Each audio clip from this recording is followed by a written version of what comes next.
Bismillahirrahmanirrahim. Assalamualaikum warahmatullahi wabarakatuh. Bismillah, alhamdulillah, wassalatu wassalamu ala habibillah Sayyidina Muhammad ibn Abdillah wa ala alihi wa sahbihi wa man wala. Subhanaka la ilma lana illa ma 'allamtana innaka antal alimul hakim. Wala haula wala quwwah illa billahil aliyyil azim. Allahumma rabbi syrah lana sudurana wa yassir lana umurana wahlul 'uqdatam min alsinatina yafqahu aqwalana. Allahumma faqqihna fid din wa 'allimna at-ta'wil bi rahmatika ya rabbal alamin. Walhamdulillahi rabbil alamin. Alhamdulillah thumma alhamdulillah, syukur kepada Allah Subhanahu wa taala di atas segala nikmat kurniaan. Selawat dan salam buat junjungan mulia kekasih Allah, kekasih kita, baginda Rasul sallallahu alaihi wasallam. Mudah-mudahan setiap daripada kita dapat beroleh syafaat baginda Nabi sallallahu alaihi wasallam. Insya-Allah dalam tempoh 1 jam ini kita nak membaca, melihat dan menterjemahkan hadis-hadis daripada kitab Jami' Tirmizi ataupun Sunan Tirmizi, sebuah kitab hadis yang merangkumi hampir 4,000 buah hadis yang telah dikumpulkan oleh Imam Tirmizi rahimahullahu ta'ala. Dan kita telah tiba pada tajuk besar yang ke-14, iaitu kata Imam Tirmizi Abwabul Buyu', hadis-hadis berkenaan tentang jual beli yang sabit daripada Nabi sallallahu alaihi wasallam an Rasulullah sallallahu alaihi wasallam. Dan pecahan daripada tajuk besar ini, Imam Tirmizi membawakan tajuk yang pertama, babu majaa, bab pada hadis yang telah datang berkenaan tarkis syubhat, pentingnya untuk meninggalkan perkara yang ada keraguan. Bila kita ragu-ragu, tinggalkan. Namun minta kepada semua termasuk para pelajar untuk memperbanyakkan selawat setiap kali kita mendengar nama Nabi sallallahu alaihi wasallam. Maka hadis yang ke-1190, wa bihi ilaihi qala hadatsana Qutaibah bin Sa'id qala hadatsana Hammad bin Zaid an Mujalid an Sya'bi an Nu'man bin Bashir radhiyallahu anhu. Daripada sahabat Nabi Nu'man bin Bashir radhiyallahu ta'ala anhu, beliau berkata, sami'tu Rasulullah sallallahu alaihi wasallam, aku telah mendengar baginda Nabi sallallahu alaihi wasallam bersabda, al halalu bayyinun, halal adalah jelas. Benda-benda yang halal pada waktu itu jelas. Allah dah jelaskan, Nabi dah jelaskan apakah benda halal yang boleh kita guna, yang boleh kita ambil manfaat dan yang boleh kita makan dan sebagainya. Sementara itu sabda Nabi sallallahu alaihi wasallam, wal haramu, dan benda-benda yang haram pun adalah bayin, adalah jelas. Mana benda yang haram jelas, Nabi telah terangkan, Al-Quran telah terangkan. Namun yang ketiga ini perlu berhati-hati. Apakah yang ketiga? Sabda Nabi, wa baina zalika, dan ada perkara di antara halal dan haram, umurun, ada beberapa perkara, mushtabihat, yang pada waktu itu sama-sama. Ada banyak perkara yang pada waktu itu tidak jelas kehalalannya dan tidak jelas pengharamannya, dikenali sebagai perkara yang mushtabihat, perkara yang sama-sama. Maka perkara yang mushtabihat ini, apa yang patut kita buat? Adakah guna makan ataupun pada waktu itu tinggalkan? Sabda Nabi SAW, yang mushtabihat, yang perkara yang sama-sama ini, la yadri kathirun minan nas, kebanyakan manusia tidak tahu, aminal halalihiya, adakah perkara yang mushtabihat ini daripada kategori halal, aminal haram, ataupun daripada kategori haram. Maka apa kita nak buat bila sama-sama tak tahu halal dan tak tahu haram, tak tahu boleh ataupun tak tahu tak boleh? Adakah kata tak apalah, selagi mana tak jelas haram, boleh je makan, boleh je guna? Adakah kena ada mentaliti seperti itu? Maka sabda Nabi, tidak. Faman tarakaha, barang siapa buat keputusan untuk meninggalkan perkara yang syubhah, istibra'an, pada waktu itu menginginkan kesucian, istibra' menginginkan kesucian, lidinihi, untuk agamanya, wa irdihi, dan juga marwahnya, faqad salima, maka sungguh dia telah selamat. Banyak lagi benda lain. Kenapa benda syubhah juga nak? Banyak lagi benda halal yang lain yang boleh dimakan, yang boleh digunakan, yang boleh diambil manfaat, maka sabda Nabi SAW, bila jumpa benda yang sama-sama, yang mustabihat, maka tinggalkan. Orang yang tinggalkan benda yang mustabihat, terpelihara agama dia dan juga diri dia. Waman waqa'a, dan barang siapa yang pilih untuk terjun ataupun untuk berada syai'an, sesuatu, minha, daripada perkara yang mustabihat, yushiku, amat hampir, an yuwaqi'a, untuk dia terjatuh al-haram, ke dalam perkara yang haram. Orang yang dah membiasakan diri memakan, mengamalkan perkara yang mustabihat, yang sama-sama, Nabi beri peringatan, dengan mudah dia akan terjatuh kepada yang haram. Maka Nabi berikan perumpamaan, kama, seperti mana, annahu, seseorang pengembala, man yar'a, yang mengembala binatang gembalaannya, haulal hima, berhampiran dengan tanah larangan. Lalu zaman dulu, zaman kita pun ada tanah larangan, orang luar tak boleh masuk, milik kerajaan, milik pemerintah. Maka kalaulah pada waktu tu kita bawa kambing, kita bawa binatang, dan kita bawa dia pergi mengembala, makan, berhampiran dengan tanah larangan, apa yang terjadi? Yushiku, sabda Nabi, amat hampir, ayyuwaqi'ahu, untuk binatang ternakan tersebut masuk ke tanah larangan. Maka begitu juga bila kita dah biasakan diri untuk buat yang mustabihat, yang sama-sama, nafsu kita yang bukan senang nak kawal, yang bukan mudah untuk kawal, maka dia akan tarik kita tanpa kita sedar kita dah berada di dalam perkara yang haram, di dalam perkara yang Allah tak suka. Sebab itu sabda Nabi, ala, ketahuilah, sesungguhnya setiap raja ada kawasan tanah larangannya. Ala, ketahuilah, wa inna himallah, maka sesungguhnya kawasan larangan, tanah larangan Allah, maharimuh, adalah perkara-perkara yang Allah telah tetapkan pengharaman dia. Seperti mana jangan membiasakan diri untuk berada berhampiran dengan tanah larangan, kawasan larangan, begitu juga jangan membiasakan diri untuk berada berhampiran dengan tanah larangan Allah, kawasan larangan Allah, iaitu perkara-perkara yang haram. Untuk itu tinggalkan perkara yang mustabihat, perkara yang syubhah. Wa bihi ilaihi qala hadatsana Hannadun qala hadatsana Waqi'un an Zakaria bin Abi Zaidah an Sya'bi an Nu'man bin Bashir radhiyallahu anhu an Nabi sallallahu alaihi wasallam, riwayat yang lebih kurang sama dengan makna yang lebih kurang sama. Hadis ini adalah hadis yang hasan sahih, dan sungguh telah meriwayatkan hadis ini lebih daripada seorang, daripada Sya'bi, daripada sahabat Nabi Nu'man bin Bashir radhiyallahu anhu. Bab yang kedua, di mana Nabi menerangkan tentang orang yang memakan riba. Bab maja'a, bab pada hadis yang telah datang fi akli riba, pada orang yang memakan riba. Riwayat yang ke-1191. Wa bi ilaihi qala hadatsana Qutaibah qala hadatsana Abu Awana.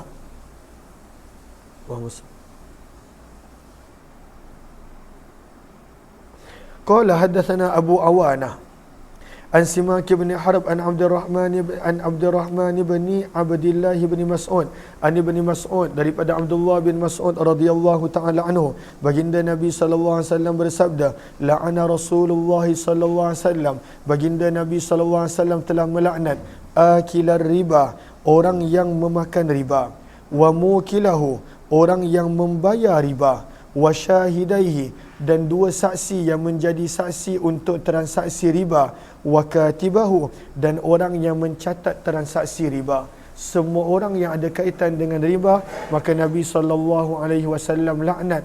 Apakah maksud laknat?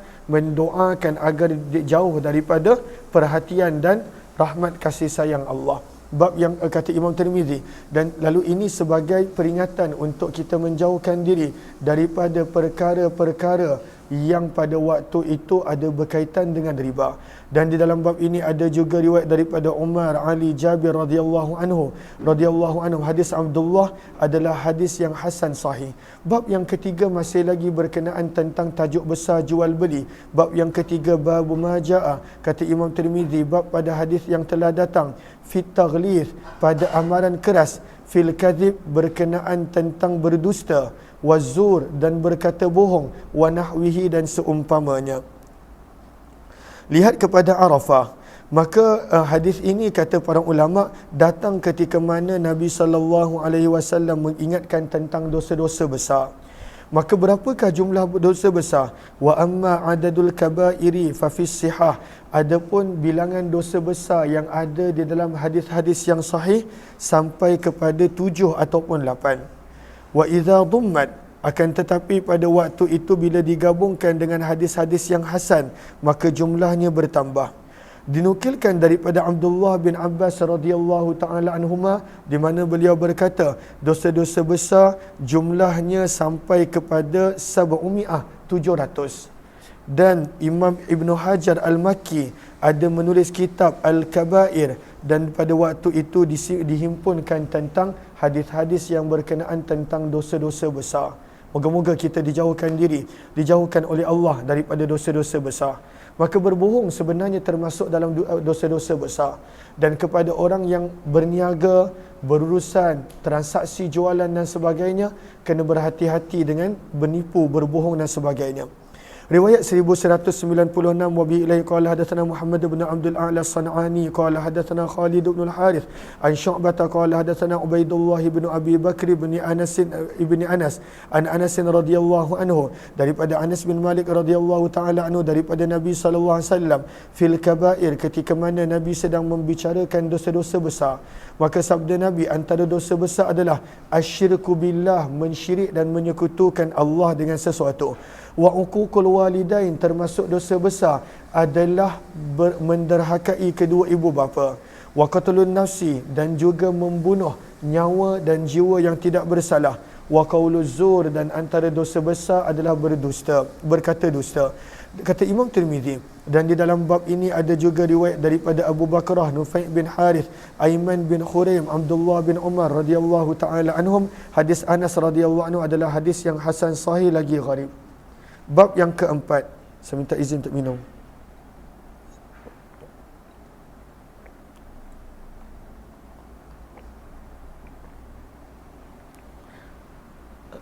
Minta maaf kalau ada yang puasa. Okey, Fi.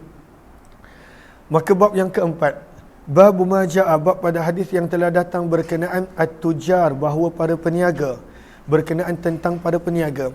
Wa tasmiyatin Nabi, dan Nabi SAW menamakan mereka dengan peniaga. Nabi panggil ma'syarat tujar, wahai para peniaga.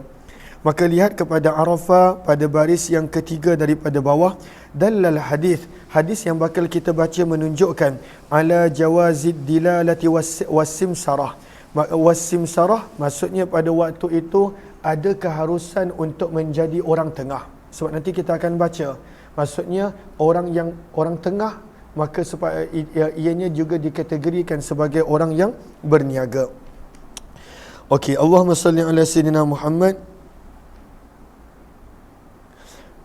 Kata para ulama, orang yang menjadi orang tengah, yajuzu, harus untuk dia mengambil upah daripada pembeli ataupun daripada penjual ataupun daripada kedua-duanya, dengan syarat bahawa uruf dan keadaan pada waktu itu adalah kebiasaannya begitu. Maka kita lihat riwayat 1193. Wa bi ilahi qala hadatsana Hannad qala hadatsana Abu Bakr bin Ayyash an Asim an Abi Wa'il an Qais bin Abi Gharzah radhiyallahu taala anhu qala, daripada Qais bin Abu Gharzah, beliau telah berkata, telah keluar Nabi sallallahu alaihi wasallam, wa nahnu, dan adalah kami, nusamma, dikenali ataupun dipanggil as-samasirah, iaitu orang tengah, intermediary, orang tengah. Maka sahabat yang bernama Qais bin Abu Ghazah ini, perniagaannya dia adalah menjadi orang tengah. Kalaulah pembeli nak sesuatu dia dapatkan, kalaulah penjual nak sesuatu dia dapatkan. Maka apa Nabi panggil mereka? Ya ma'syarat tujar, wahai para peniaga. Inna syaitana wal ithma, sesungguhnya syaitan dan dosa, yahdurani, hadir ketika mana transaksi jual beli. Fasyubu, maka sabda Nabi, apakah maksud syubu? Lihat kepada qawata pada baris yang kelima, baris yang keempat. Apakah maksud fasyubu? Ai ukhlutu, maka sabda Nabi, gabungkanlah, campurkanlah. Maka gabungkanlah dalam transaksi jual beli kamu, dalam jual beli kamu, bisadaqah, dengan memperbanyakkan sedekah. Lalu ketika mana jual beli, yang ini nak untung, yang ini tak nak rugi. Masing-masing nak untung. Maka kadang-kadang dia khawatiri ada sumpah palsu, ada berbohong dan berdusta dan sebagainya. Maka sabda Nabi, berhati-hati, syaitan dan dosa ada sewaktu transaksi jual beli, maka perbanyakkanlah sedekah. Dan di dalam bab ini ada juga riwayat daripada Bara' bin Azib, Rifa'ah dan Rifa'ah radhiyallahu anhum. Hadis Qais bin Abu Gharza adalah hadis yang hasan sahih. Rawahu, telah meriwayatkan hadis tersebut Mansur dan Al-A'mash serta Habib bin Abi Thabit dan lebih daripada seorang daripada Abu Wa'il daripada sahabat Nabi Qais bin Abu Gharza. Wala na'rifu, dan kami tidak mengetahui untuk sahabat Nabi Qais daripada Nabi SAW kecuali satu-satu hadis ini sahaja. Wa bi ilahi qala hadatsana Hannadun qala hadatsana Abu Muawiyah عن الأعمش عن شقيق بن سلمة عن قيس بن أبي غرزة عن النبي SAW نحوه, riwayat yang seumpamanya, bima'nahu, dengan makna yang lebih kurang sama. Hadis ini adalah hadis yang sahih, riwayat 1194. Wa bi ilaihi qala hadatsana Hannadun qala hadatsana Qabisatu qala hadatsana Sufyana an Abi Hamzah anil Hasani an Abi Sa'id radhiyallahu anhu, daripada Abu Sa'id radhiyallahu taala anhu daripada Nabi sallallahu alaihi wasallam, baginda telah bersabda, at-tajir, seorang peniaga, as-saduq, yang bersifat jujur, al-amin, yang bersifat amanah, ma'an nabiyyin, akan dibangkitkan bersama dengan para nabi, wasiddiqin, orang yang jujur, wasyuhada, dan orang yang syahid. Maka sebenarnya orang yang berniaga pada waktu itu bukan sekadar boleh mendapat keuntungan dunia, tapi sebenarnya boleh mendapat keuntungan akhirat. Nabi meletakkan syarat, peniaga yang nak dibangkitkan bersama dengan para nabi, syuhada dan siddiqin, mestilah pada waktu itu jujur dan pada waktu itu amanah dalam jual beli yang mereka lakukan. Wabi ilahi qala hadatsana Suwaidun qala hadatsana Ibnu al-Mubarak an Sufyan an Abi Hamzah bihadzal isnad nahwa. Hadis ini adalah hadis yang hasan, kata Imam Tirmizi. Kami tidak mengetahuinya kecuali daripada sanad ini, daripada periwayatan Ats-Tsauri daripada Abu Hamzah.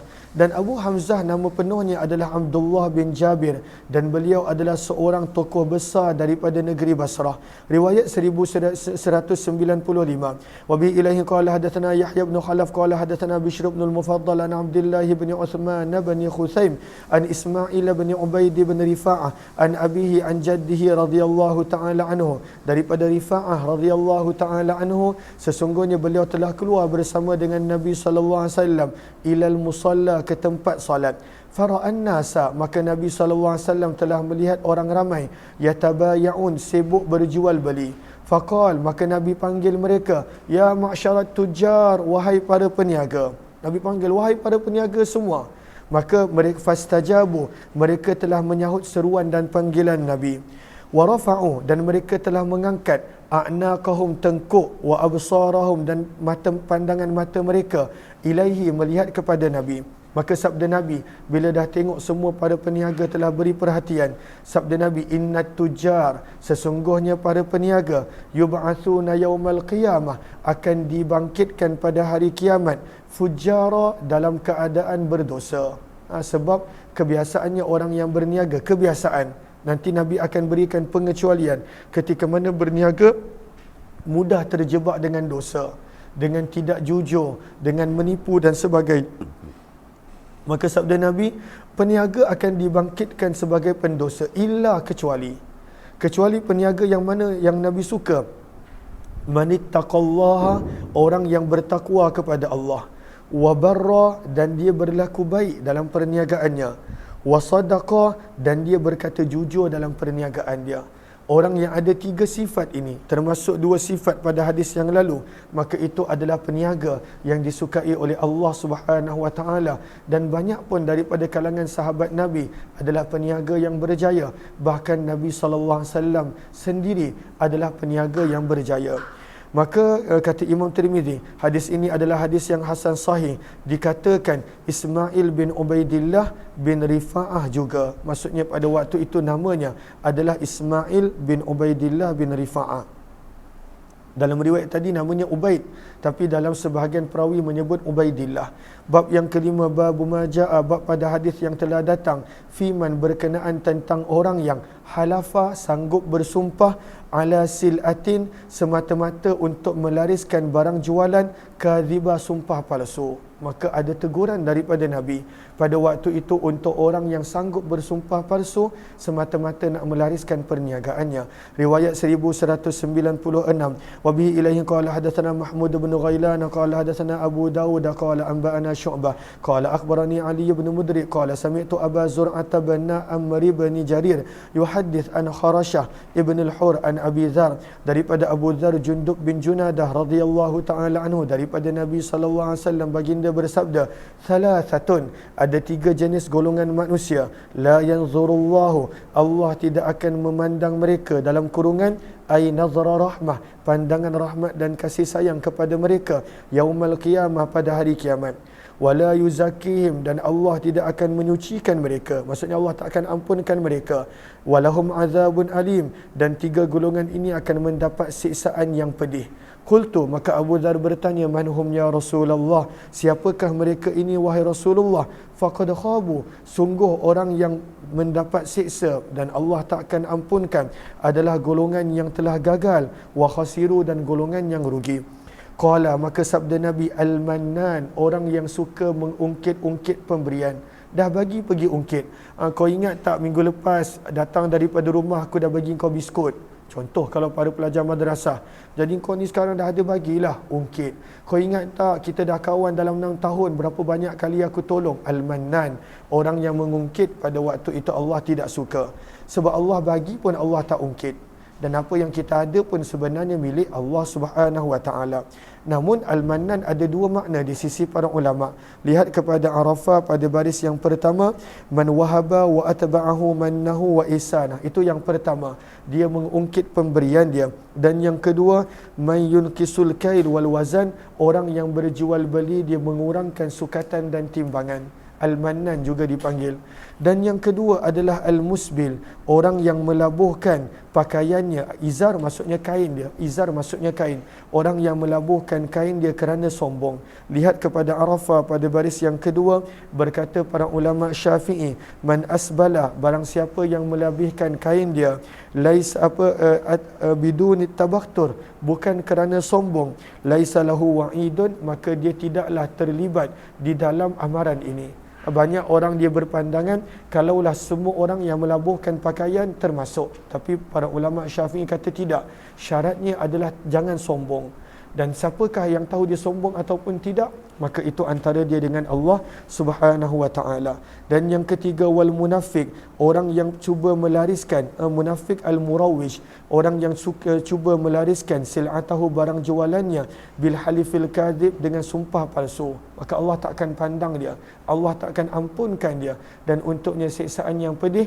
Maka berhati-hati dalam kita nak menjual, jangan pada waktu itu kita bersumpah dengan sumpah yang palsu.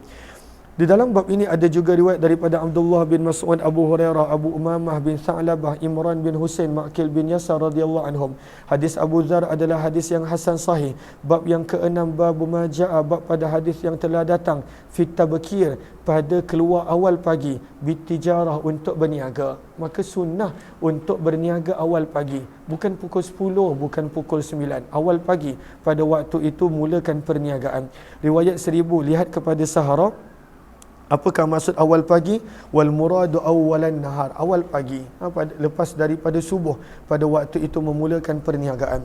Riwayat 1197, wa bihi ilahi qala hadatsana Yaqub bin Ibrahim ad-Dawraqi qala hadatsana Hushaimun qala hadatsana Ya'la bin Atha an Umarah bin Hadid an Sakhrin al-Ghamidi qala, daripada Sakhar al-Ghamidi radhiyallahu anhu, beliau telah berkata bahawa Nabi sallallahu alaihi wasallam telah berdoa, Allahumma ya Allah, barik, limpahkanlah keberkatan, li ummati, untuk umatku, fi bukuriha, apabila mereka berurusan, berniaga, bekerja pada awal pagi.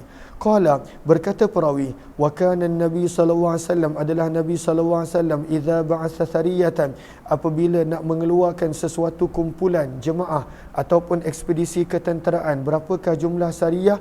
Lihat kepada Sahara pada baris yang terakhir, iaitu kumpulan yang mana paling banyak 400 orang. Maka kumpulan yang bawah 400 dipanggil sariyah. Au jaishan, ataupun pasukan tentera yang besar, ba'athahum, Nabi akan menghantar mereka pada awal siang. Dan adalah Sahar adalah seorang peniaga Wa kana idza ba'atha, dan apabila dia nak menghantar keluar tujarahu, para peniaga dia, ba'athahum, dia akan menghantar mereka pada awal siang. Fa athara, maka dia telah meraih keuntungan, wa kathura maluh, dan pada waktu itu telah beroleh harta yang banyak. Maka ini sunnah berkah untuk berurusan pada awal pagi, bukan pada waktu itu pada awal pagi tak buat apa-apa. Dalam bab ini ada juga riwayat daripada Ali bin Abi Talib, Buraidah, Abdullah bin Mas'ud, Anas bin Malik, Abdullah bin Umar, Abdullah bin Abbas, Jabir bin Abdullah radhiyallahu taala anhum. Hadis Sahar Al-Ghamidi adalah hadis yang hasan dan kami tidak mengetahui bagi Sahar Al-Ghamidi daripada Nabi SAW kecuali hadis ini sahaja. Dan sungguh Sufyan Ats-Tsauri telah meriwayatkan daripada Syu'bah daripada Ya'la bin Atha hadis ini. Bab yang ketujuh, babu majaa, bab pada hadis yang telah datang fir rukhsah, pada kelonggaran dan keringanan, fi syira, untuk membuat pembelian, ila ajal, ke tempoh yang tertentu. Maksudnya nak membeli dengan berhutang, adakah boleh? Ini adalah bab dia. Maka lihat kepada Arafah pada baris yang pertama, yajuzul bai'u bi thaman muajjal atau muajjal, diharuskan untuk berjual beli dengan bayaran tunai ataupun berhutang. Wal bai'ul muajjal, dan jika nak berjual beli dengan bayaran sekarang, maka pada waktu itu barang jualan tadi al-mabi' mestilah pada waktu itu muayyan juga, mestilah pada waktu itu jelas, bukan pada waktu itu ini barang yang masih belum ada. Riwayat 1198. Wa bi ilahi qala hadatsana Abu Hafsin Amr bin Ali qala hadatsana Yazid bin Zurai' qala hadatsana Umar bin Abi Hafsah qala hadatsana Ikrimah an Aisyah radhiyallahu anha, daripada Aisyah radhiyallahu taala anha, beliau berkata, adalah Nabi sallallahu alaihi wasallam memiliki thawbaini, dua helai baju. Kitriyain, yang pada waktu itu, apakah maksud kitriyain? Kita boleh lihat kepada Arafah pada baris yang keempat daripada bawah. Al-Qitri adalah baju yang berwarna putih dan pada waktu itu ada jalur berwarna merah. Maka Nabi SAW ada dua helai pakaian yang pada waktu itu berwarna putih berjalur merah, ghalidhain, namun pada waktu itu pakaian tersebut tebal.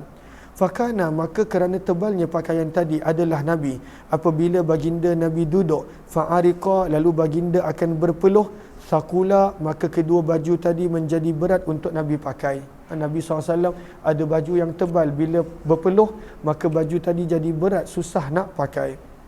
Faqadima, maka telah tiba bazun, pakaian-pakaian daripada Syam milik seorang Yahudi. Maka kata Aisyah, aku telah berkata kepada Nabi, lau ba'asta, kalaulah tuan, kalaulah engkau wahai Rasulullah hantarkan seseorang kepada Yahudi tadi, fashtaraita, lalu engkau membeli minhu, daripada Yahudi tadi, thawbaini, dua helai pakaian, ilal maisarah, dan bayarannya adalah sehingga sewaktu ada kesenangan. Maksudnya bayar kemudian. Nabi SAW pada waktu itu orang yang sentiasa bila ada harta, Nabi sedekah, sehingga tak ada untuk diri sendiri.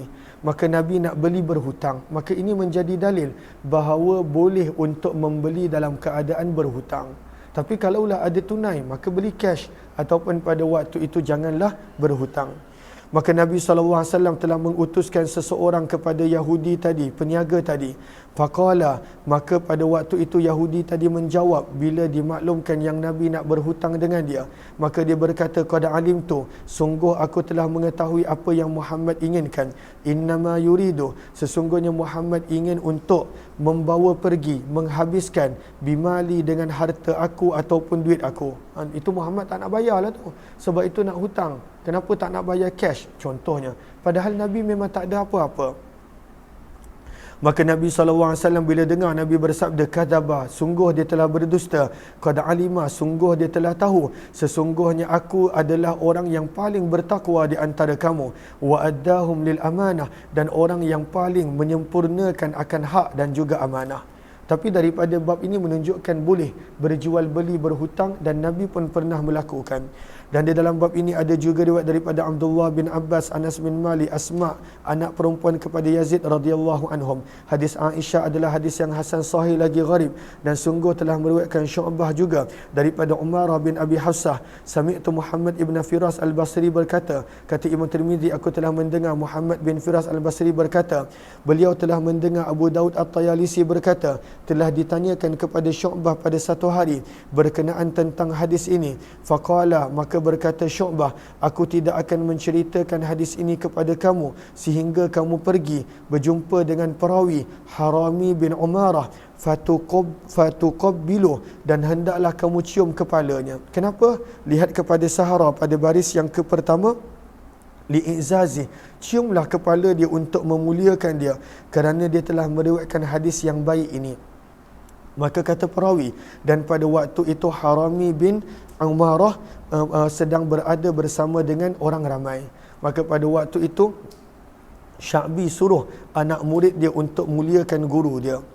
Riwayat yang ke-1199, wa bihi ilaihi qala hadatsana Muhammad bin Bashar qala hadatsana Ibnu Abi Adi wa Uthman bin Abi Umar an Hisham bin Hassan an Ikrimah an Ibni Abbas radhiyallahu anhuma, daripada Abdullah bin Abbas radhiyallahu taala anhuma, beliau berkata, tufiyan Nabi sallallahu alaihi wasallam, baginda Nabi sallallahu alaihi wasallam telah wafat, wa dir'uhu, dalam keadaan baju besi baginda, marhunatun, masih dalam cagaran, bi ishrina sa'an, kerana ada 20 sa' daripada makanan yang Nabi berhutang.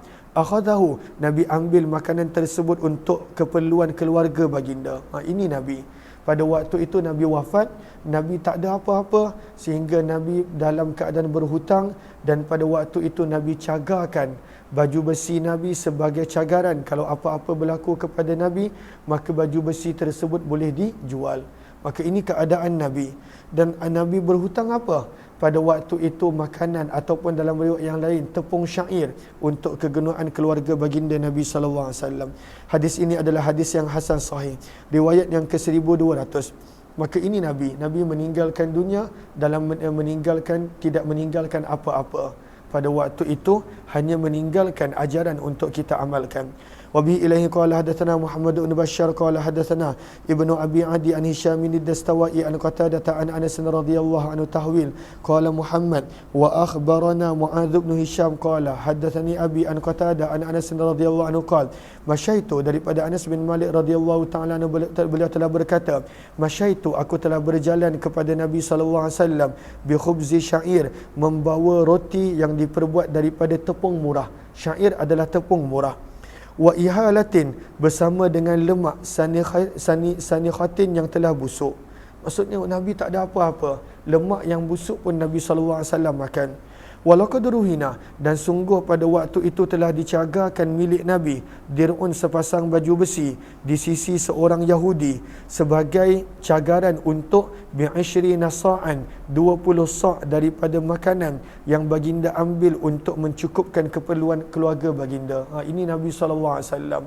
Pada waktu itu susahnya Nabi. Bukanlah Nabi itu miskin, tapi Nabi SAW bila ada apa-apa, Nabi suka bersedekah, Nabi suka berkongsi, Nabi SAW suka berikan kepada orang lain. Maka walaqad sami'tuhu, dan adalah kata Anas bin Malik, aku pernah mendengar Nabi SAW pada satu hari bersabda, ma amsa, tidaklah pernah berpetang di sisi keluarga Muhammad satu sa' pun daripada kurma, dan tidak pula satu sa' daripada bijian. Maksudnya tak ada apa-apa. Bila masuk je petang, dekat rumah Nabi dah tak ada apa-apa. Wa inna indahu, dan adalah Nabi SAW pada waktu itu mempunyai latis aniswah 9 orang isteri sallallahu alaihi wasallam. Hadis ini adalah hadis yang hasan sahih. Bab yang ke-8, bab majaa, bab pada hadis yang telah datang berkenaan fi kitabati syurut, pentingnya untuk menulis syarat-syarat. Kita pada zaman kita bila ada jual beli, bila ada hutang berhutang, tak ada hitam putih. Maka kita nampak Nabi bila ada jual beli pun Nabi ada hitam putih, dan ianya adalah tuntutan sunnah supaya kalaulah berlaku apa-apa, maka tulisan hitam putih tersebut boleh dijadikan sebagai bukti. Maka bab yang riwayat yang ke-1201, wa bi ilaihi qala hadatsana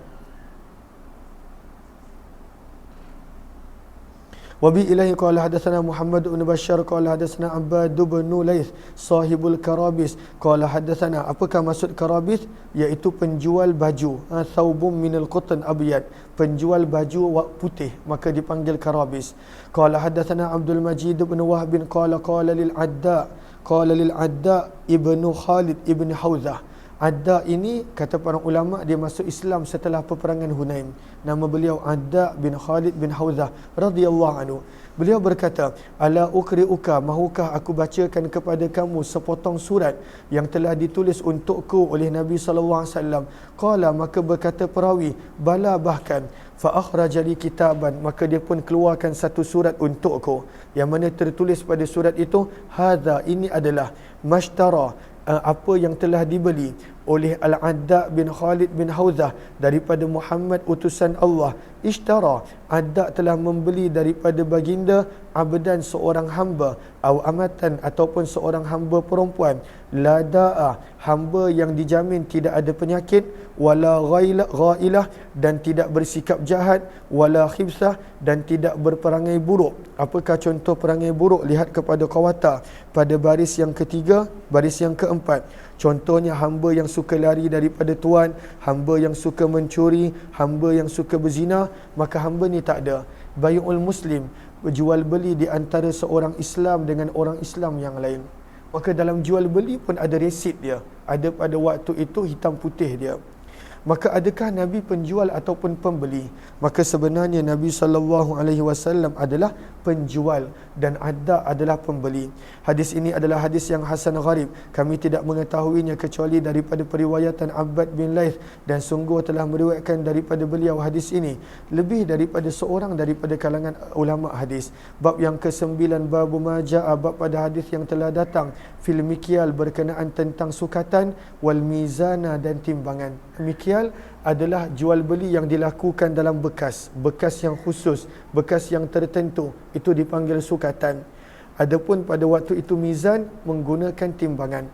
Riwayat 1202, wa bihi ilaihi qala hadatsana Sa'id bin Yaqub At-Talqani qala hadatsana Khalid bin Abdullah Al-Wasiti an Husain bin Qais an Ikrimah an Ibn Abbas radhiyallahu anhuma qala Rasulullah sallallahu alaihi wasallam, telah bersabda baginda Nabi sallallahu alaihi wasallam, li ashabil kaili wal mizan, untuk peniaga yang menggunakan timbangan dan juga sukatan.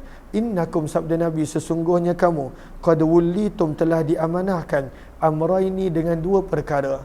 Halakat, yang mana dua perkara ini telah membinasakan, disebabkan dua perkara ini al-umamu, umat-umat as-salifah yang terdahulu, qablakum, sebelum daripada kamu. Hati-hati dalam menyukat dan juga dalam menimbang. Jangan bohong, jangan kurangkan, jangan pada waktu itu menipu. Kerana umat yang terdahulu telah binasa disebabkannya. Umat mana? Umat Nabi Allah Syuaib alaihi salatu wassalam. Lihat kepada Sahara, baris yang terakhir, ianya adalah kaum Nabi Syuaib yang mereka suka menipu dalam sukatan dan timbangan.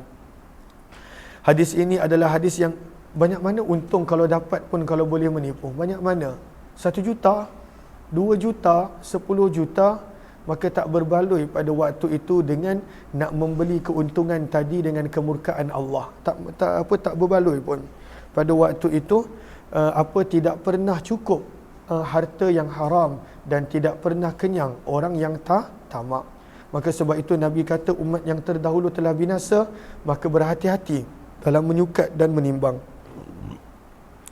Kata Imam Tirmizi, hadis ini kami tidak mengetahuinya secara marfu', kecuali daripada periwayatan Husain bin Qais, dan Husain bin Qais didaifkan di dalam periwayatan hadis. Dan sungguh telah meriwayatkan hadis ini dengan sanad yang sahih secara mauquf daripada Abdullah bin Abbas radhiyallahu anhuma. Bab yang ke-10, bab maja'a, bab pada hadis yang telah datang berkenaan bai iman Yazid, orang yang menjual untuk orang yang sanggup membayar lebih. Adakah boleh macam tu? Ada tak sesiapa yang contohnya nak beli kitab saya, maka ada orang kata RM10 ustaz, saya kata lebih, siapa yang sanggup bayar lebih? Ada orang kata RM20, ada tak yang sanggup bayar lebih? RM30. Adakah boleh macam tu? Jawapan dia boleh. Dan ianya tidaklah dikira sebagai mengkhianati pembeli yang pertama ataupun orang yang sanggup bayar dengan sedikit, tak. Ia kerana pada waktu itu penjual masih lagi belum bersetuju dengan harga yang ditawarkan. Maka menjual untuk orang yang sanggup membayar lebih. Riwayat 1203 wa bi ilaihi qala hadatsana Humaid bin Mas'adah qala hadatsana Ubaidullah bin Shumait bin Ajlan qala hadatsana Al-Akhdar bin Ajlan an Abdullah Al-Hanafi an Anas bin Malik radhiyallahu anhu, daripada Anas bin Malik radhiyallahu taala anhu, sesungguhnya baginda Nabi sallallahu alaihi wasallam ba'a, baginda telah menjual hilsan, alas pelana kenderaan. Binatang ada pelana, alas pelana. Wa qadahan, dan pada waktu itu bekas makanan. Gariskan bawah tu, allazi yu'kalu fih. Nabi jual pada waktu itu alas pelana dan pada waktu itu bekas makanan. Maka Nabi bertanya, man yashtari hadzal hilsa wal qadah, siapakah yang sanggup nak membeli alas pelana ini dan qadah? Qadah maksudnya bukan kedah. Qadah maksudnya adalah bekas makanan ini. Maka berkata seorang lelaki, akhadtuhuma, aku sanggup membelinya dengan harga 1 dirham. Maka Nabi tak jual lagi. Maka Nabi bertanya lagi, man yazidu ala dirham, siapakah yang sanggup menambah, melebihkan lebih daripada 1 dirham? Man yazidu ala dirham, siapakah yang sanggup menambah untuk lebih daripada 1 dirham? Fa'atahu, maka telah menyerahkan kepada Nabi seorang sahabat dengan bayaran pada waktu itu 2 dirham. Faba'ahuma, maka Nabi telah menjual kedua barang tadi minhu, daripada orang tersebut. Hadis ini adalah hadis yang hasan, kami tidak mengetahuinya kecuali daripada periwayatan Akhdar bin Ajlan dan Abdullah Al-Hanafi yang telah mengambil riwayat daripada Anas bin Malik. Nama penuh beliau adalah Abu Bakar Al-Hanafi, dan beramal pada hadis ini di sisi sebahagian ahli ilmu. Mereka berpandangan tidak mengapa untuk menjual bagi orang yang ingin menjual lebih, bagi orang yang ingin untuk menjual dengan harga yang lebih, fil ghanaim, pada barangan harta rampasan, wal mawarith, dan harta yang dia dapat melalui waris dan pusaka. Boleh. Pada waktu tu dia boleh jual dengan harga lebih. Tanya, ada tak yang sanggup bayar lebih? Ada tak yang sanggup bayar lebih? Dan sungguh telah meriwayatkan hadis ini Al-Mu'tamir bin Sulaiman dan lebih daripada seorang daripada kalangan para ulama hadis daripada Akhdar bin Ajlan. Bab yang ke-11, babu maja'a, bab pada hadis yang telah datang berkenaan tentang menjual hamba yang mudabbar. Apakah maksud hamba yang mudabbar? Jom kita lihat Arafah pada baris yang kedua.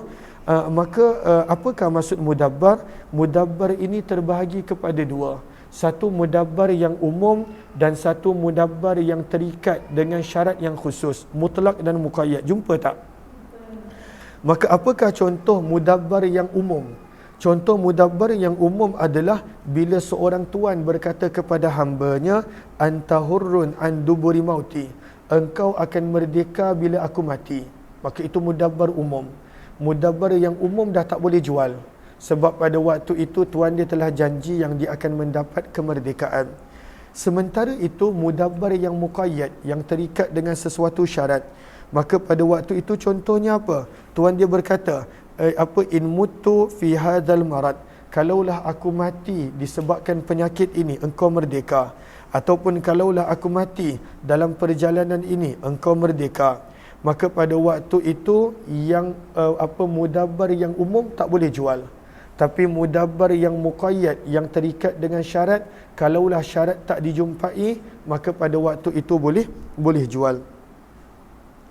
Allahumma salli ala sayyidina Muhammad.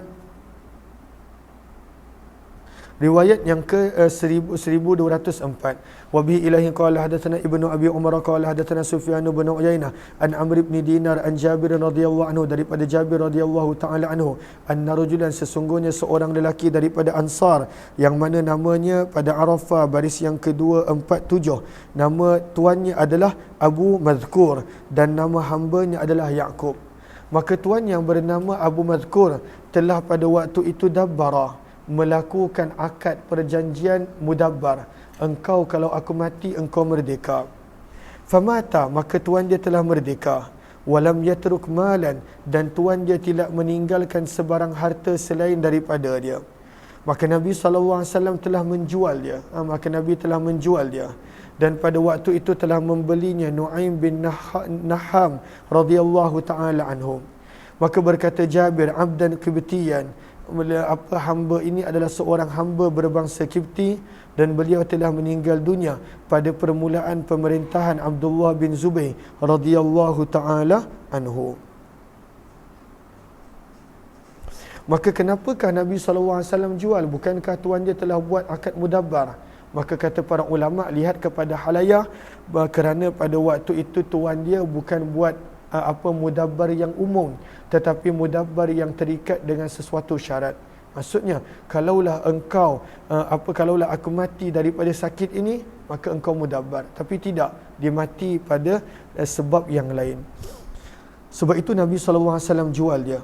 Hadis ini adalah hadis yang hasan sahih dan sungguh telah diriwayatkan daripada lebih daripada satu sanad daripada Jabir bin Abdullah, dan beramal pada hadis ini di sisi sebahagian ahli ilmu daripada kalangan sahabat Nabi dan selain mereka. Mereka berpandangan tidak mengapa untuk menjual hamba mudabbar. Dan inilah pandangan Imam Syafi'i, Imam Ahmad dan Imam Ishaq rahimahullahu ta'ala.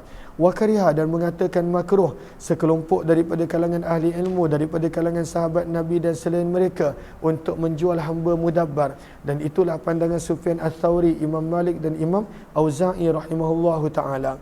Babu ma jaa, bab pada hadis yang telah datang berkenaan karahiyati, makruh talaqil buyu', untuk mencegat barang perniagaan. Apakah maksud mencegat?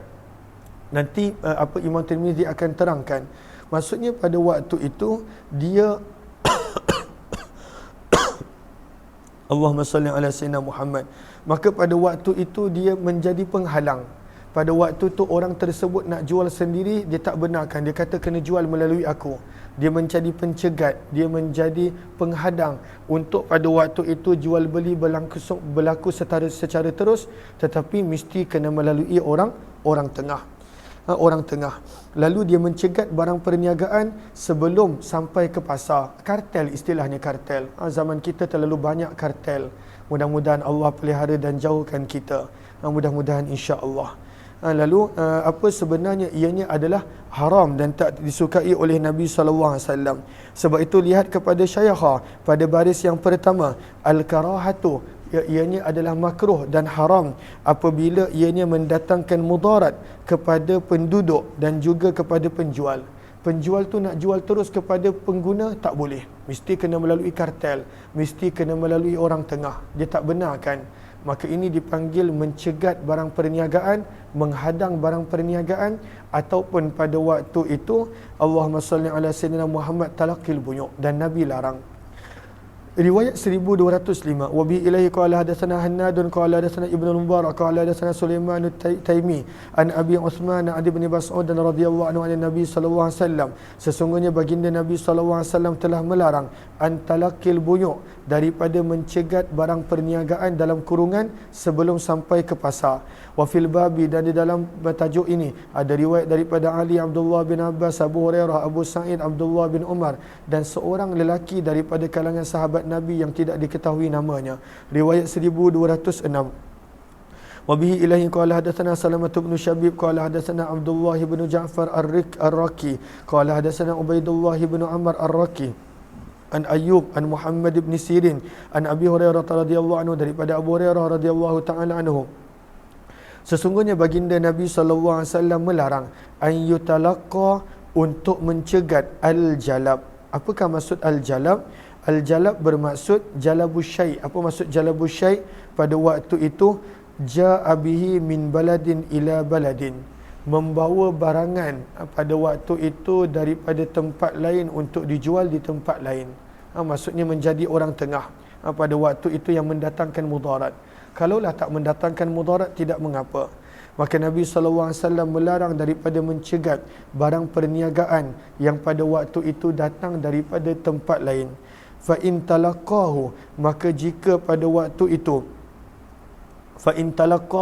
maka jika seseorang itu mencegat ataupun menghadang sesuatu barang perniagaan, fabta'ahu, lalu dia telah beli barang perniagaan tersebut daripada pemilik barang. Contohnya pemilik barang ni nak jual, dia kata tak boleh, engkau kalau nak jual kena jual kat aku, biar aku jual dekat pasaran. Fasahibus sil'ah, maka pemilik barang tadi berkenaan tentang apa yang dia telah jual, bil khiyar, ada pilihan, idza warada suq, apabila dia tiba di pasar.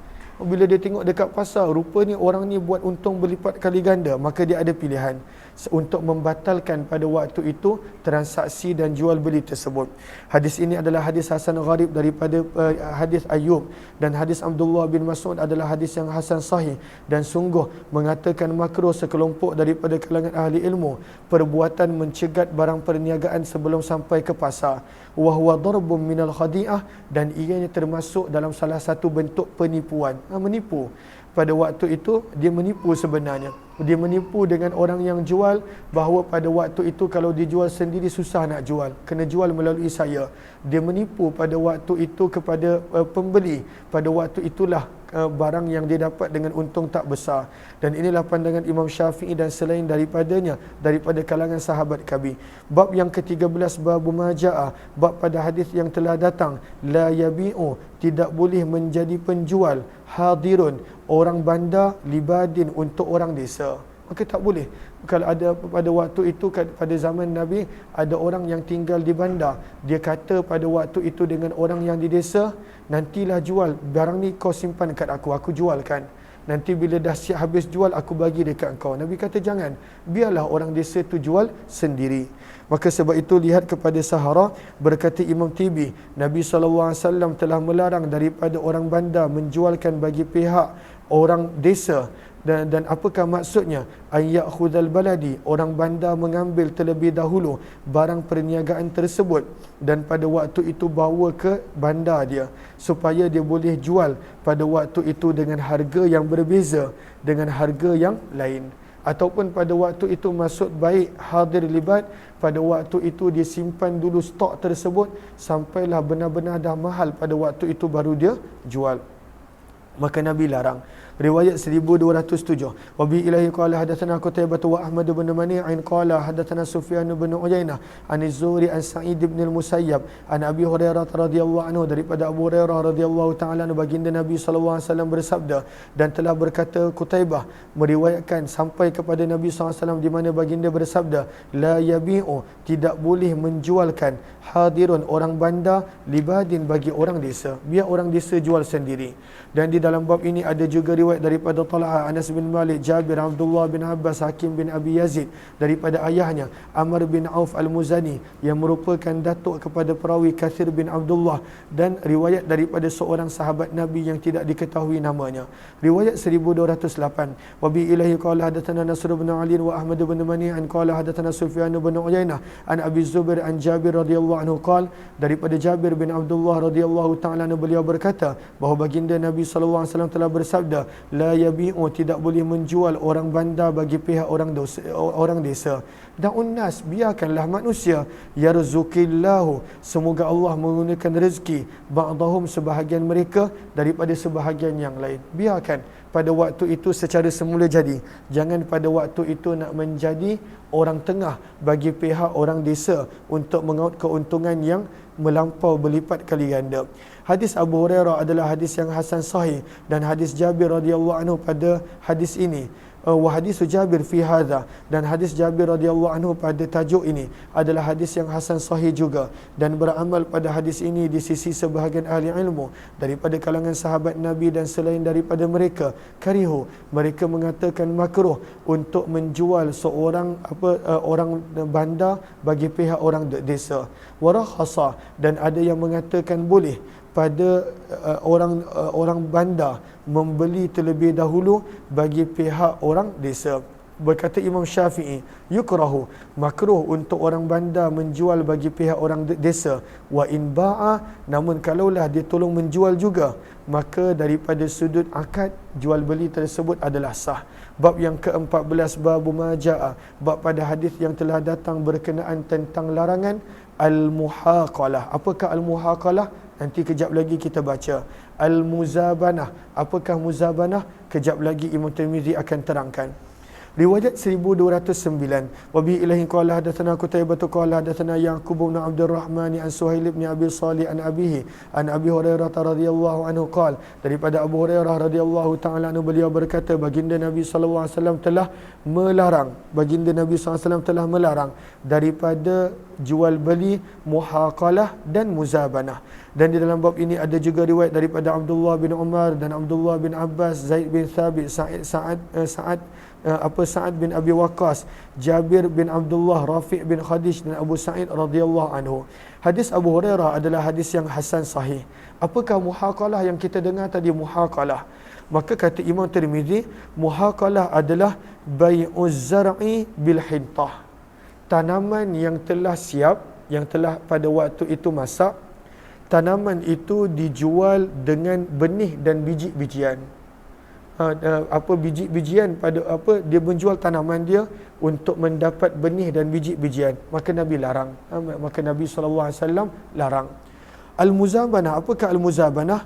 Bai'us samar ala ru'usin nakhli, menjual kurma yang masih lagi bertangkai di atas pokok kurma, maksudnya yang segar. Pada waktu itu menjual dengan kurma yang kering, maka itu pun Nabi larang. Dan beramal pada hadis ini di sisi di sisi ahli ilmu, mereka mengatakan makruh jual beli muhaqalah dan muzabanah. Riwayat 1210. Wa bi ilahi qala hadatsana Qutaibah qala hadatsana Malik bin Anas an Abdullah bin Yazid anna Zaida Aba Ayyash sa'ala Sa'ad radhiyallahu anhu. Seseorang telah bertanya kepada Sa'ad tentang menjual beli gandum yang kualiti yang berbeza, tepung yang kualiti berbeza. Maka dalam hadis ini ditanya berkenaan tentang bayda. Apakah bayda? Garis bawah tu gandum. Maka telah ditanya, boleh tak menjual beli tepung yang mahal dengan tepung yang murah istilahnya. Apa bayda? Adalah tepung putih, tepung yang mahal. As-sul pula adalah pada waktu itu tepung yang murah, tepung syair. Maka adakah boleh menjual beli pada waktu itu di antara dua tepung yang berlainan kualiti dan harga? Maka Sa'ad telah bertanya, antara kedua itu mana satu yang lebih baik? Maka berkata perawi, al-bayda, tepung gandum, tepung yang berwarna putih. Maka Sa'ad radhiyallahu anhu telah melarang daripada perkara itu dan telah berkata, Sa'ad, aku telah mendengar Nabi SAW ketika baginda ditanya tentang jual beli antara kurma kering dengan kurma yang segar, yang baru. Maka Nabi bertanya kepada orang sekeliling baginda, ayan kusur rotab, adakah kurma yang segar akan berubah menjadi sedikit apabila dia kering? Para sahabat menjawab, ya. Maka Nabi SAW telah melarang daripada jual beli seperti itu. Kalau nak jual beli, bayar dengan duit. Bayar dengan duit, kemudian pada waktu itu orang tersebut beli balik dengan duit tadi barang yang dia nak. Riwayat yang seterusnya, wa bi ilahi qala hadatsana Hannad qala hadatsana Waqi'un an Malik an Abdullah bin Yazid an Zaid bin Abi Ayyash qala sa'alna, kami telah bertanya kepada Sa'ad, fa dzakarana wa, maka beliau telah menyebutkan perkara yang sama. Hadis ini adalah hadis yang hasan sahih dan beramal pada hadis ini di sisi ahli ilmu, dan itulah pandangan Imam Syafi'i dan juga para ulama kami. Panggil Aliyah. Bab yang ke-15, bab maja'a, bab pada hadis yang telah datang berkenaan karahiyati, makruh menjual buah sebelum ianya layak, sebelum jelas, yabdu maksudnya jelas, salahuha, kelayakan dia. Maksudnya selagi mana tak nampak jelas, sebab boleh jadi nanti berlaku malapetaka, maka binasa apa yang ada dekat dekat pokok dan juga tanaman tersebut. Maka tidak boleh menjual selagi mana tidak jelas yang buah tersebut ataupun makanan tersebut boleh dimakan. Masukkan barang cepat. Cepat okey. Allahumma salli ala sayyidina Muhammad. Okey, Allah, apakah contoh-contoh pada waktu itu berkenaan tentang yabdu? Yabdu, bada yabdu maksudnya jelas. Salah maksudnya kelayakan untuk dimakan. Maksudnya buah tu layak dimakan. Maka apakah pada waktu itu apa yang dimaksudkan dengan itu? Lihat kepada Arafah pada baris yang ke-2, 4, 6, 8, 10, 12, 13 daripada bawah. Budus salah di sisi ulama Imam Abu Hanifah adalah al-amnu minal ahad, buah tersebut selamat daripada bencana semula jadi. Sementara itu pula menurut Imam Syafi'i rahimahullah, zuhurul halawah, bila dah boleh makan. Bila dah boleh makan, maka itu dipanggil sebagai wudu wassalah. Riwayat 1211. Wa bi ilahi qala hadatsana Ahmad bin Mani'in qala hadatsana Ismail bin Ibrahim an Ayyub an Nafi' an Ibn Umar radhiyallahu anhuma, daripada Abdullah bin Umar radhiyallahu taala anhu, sesungguhnya baginda Nabi SAW telah melarang daripada jual beli an-nakhli, pokok kurma. Orang dulu dia biasa jual pokok kurma, hasil belum keluar lagi dia dah jual, maka Nabi larang sehingga yazhuwa, telah masak buah yang ada di pokok kurma tersebut. Riwayat 1212. Wa bihadzal isnad, dengan sanad yang sama, sesungguhnya Nabi SAW telah melarang daripada menjual tangkai pada waktu itu tanaman yang masih berada di tangkai, hatta yabyadda, sehinggalah tanaman yang berada di tangkai tersebut memutih, maksudnya masak. Wa ya'man, dan selamat al-ahah, daripada sebarang kebinasaan. Nabi SAW telah melarang penjual dan juga Nabi telah melarang pembeli daripada jual beli seperti ini. Dan di dalam bab ini ada juga riwayat daripada Anas, Aisyah, Abu Hurairah, Abdullah bin Abbas, Jabir, Abu Sa'id, Zaid bin Thabit radhiyallahu anhum. Hadis Abdullah bin Umar adalah hadis yang hasan sahih, dan beramal pada hadis ini di sisi ahli ilmu daripada kalangan sahabat Nabi dan selain mereka. Mereka mengatakan makruh menjual buah sebelum jelas kelayakan untuk memakannya, salahuha, kelayakan untuk memakannya. Dan ini adalah pendapat Imam Syafi'i, Imam Ahmad dan Imam Ishaq rahimahullahu taala. Riwayat 1213. Wa bi ilahi qala hadatsana Al-Hasan bin Ali Al-Khallal qala hadatsana Abu Al-Walid wa Affan wa Sulaiman bin Harbin qalu hadatsana Hammad bin Salamah an Humaid an Anas radhiyallahu anhu anna Rasulullah SAW, sesungguhnya baginda Nabi SAW telah melarang daripada menjual anggur sehinggalah pada waktu itu ianya hitam, maksudnya sampai masak baru jual. Dan Nabi juga melarang daripada menjual biji-bijian sehinggalah telah mengeras, sehingga pada waktu itu ianya telah sempurna, telah masak. Hadis ini adalah hadis yang hasan gharib, kami tidak mengetahuinya secara marfu' kecuali daripada periwayatan Hammad bin Salamah rahimahullahu taala. Bab yang ke-16, bab majaa, bab pada hadis yang telah datang berkenaan tentang larangan an bai'i, daripada jual beli habli janin, al-hablah, yang ada di dalam unta yang bunting. Maka hablil hablah ada dua makna. Makna yang pertama, janin yang ada di dalam unta yang sedang bunting. Itu makna yang pertama. Makna yang kedua adalah hablil hablah, anak kepada janin yang dalam, maksudnya cucu dia, senang. Binatang tu tengah mengandung. Maka hablil hablah bermaksud tak boleh jual anak dia yang belum lahir. Hablil hablah juga memberi maksud tak boleh jual cucu dia. Kerana kadang-kala ada binatang yang baka dia elok. Kalaulah kita tengok baka kuda yang elok contoh, baka unta yang elok contoh, maka pada waktu itu orang berebut nak dapatkan dia punya janin, dia punya baka. Lalu kadang-kala tak lahir lagi. Okeylah, nanti lagi 2 tahun bila lahir dia punya cucu, aku nak beli. Okey, boleh, berapa kau sanggup bayar harga ni? Tak boleh. So benda tu belum keluar, benda tu belum lahir. Riwayat 1214. Wa bi ilaihi qala hadatsana Qutaibah qala hadatsana Ahmad bin Zaid an Ayyub an Nafi' an Ibn Umar radhiyallahu taala anhuma anna Nabi SAW, sesungguhnya baginda Nabi sallallahu alaihi wasallam telah melarang daripada jual beli hablil hablah, iaitu janin di dalam binatang yang mengandung, ataupun cucu kepada binatang yang sedang mengandung. Senang kata cucu lah, walaupun tak dipanggil cucu. Dan di dalam bab ini ada juga riwayat daripada Abdullah bin Abbas, Abu Sa'id Al-Khudri radhiyallahu anhu. Hadis Abdullah bin Umar adalah hadis yang hasan sahih, dan beramal pada hadis ini di sisi ahli ilmu. Apakah itu habalul hablah? Kata Imam Tirmizi, nitajun nitaj, bawah dia gariskan, ai auladul aulad, anak kepada anak yang masih dalam kandungan, cucu. Maka ada mengatakan cucu. Dan ianya adalah baik jual beli yang dibatalkan di sisi ahli ilmu, kerana ianya termasuk jual beli yang gharar, adanya unsur-unsur penipuan. Siapa ada jaminan dia akan lahir cucu? Siapa ada jaminan pada waktu itu cucunya lahir dalam keadaan sempurna baka tersebut? Maka tidak boleh. Dan sungguh telah meriwayatkan Syu'bah hadis ini daripada Ayyub, daripada Sa'id bin Jubair, daripada Abdullah bin Abbas, dan telah meriwayatkan Abdullah Al-Thaqafi dan selainnya daripada Ayyub, daripada Sa'id bin Jubair dan Nafi', daripada Abdullah bin Umar, daripada Nabi SAW. Dan riwayat yang terakhir ini periwayatannya adalah lebih sahih. Bab yang ke-17 kita akan sambung malam nanti insya-Allah dalam lebih kurang jam 10 ataupun 10 suku malam insya-Allah. Terima kasih semua. Jumpa lagi insya-Allah. Wabillahi taufiq wal hidayah. Assalamualaikum warahmatullahi wabarakatuh.